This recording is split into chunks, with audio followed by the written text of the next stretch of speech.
हसू नकोस, हसू नको, हसू नकोस. Okay sorry. मला सहस्त्रबुद्धे म्हणाला तू जीजी. आरजी रे. मी नाही म्हणणार त्याला, मी जीजीच म्हणणार, आरजी नाही म्हणणार मी. अरे पण का? का म्हणजे काय? त्यांनी मला वाटेल त्या नावाने हाक मारायची, मग मी पण मारणार. मी नाही म्हणणार त्याला आरजी. वाटेल ते. हो, माझं आडनाव नाही येते, मग मी त्याला वाटेल त्या नावाने हाक मारणार. बरं, आणि मीही त्याला एकदा सांगायचा प्रयत्न केला, अहो माझं आडनाव सहस्त्रबुद्धे नाहीये. तो मला बाय करून निघून गेला. नेमकं तेवढं ऐकलं नाही त्याने. तुला बरा भेटतो, तुझ्याशी बोलतो. ओ अच्छा, म्हणजे नक्की राग कुठल्या गोष्टीचा आहे ते कळलं मला. नाही नाही नाही, हॅलो, ह्या गोष्टीचा राग नाही आलाय मला. मला तो सहस्त्रबुद्धे म्हणाला ह्याचा राग आलाय. आणि शहाण्या, सहस्त्रबुद्धे म्हटला राग काय येणार?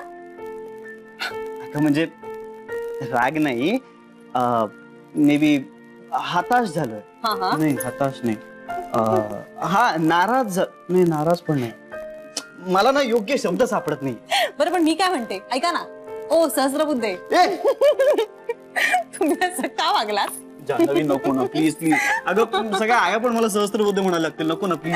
बरं ऐक, मी कुणालाही काही सांगणार नाही, प्रॉमिस मिस्टर सहस्त्रबुद्धे.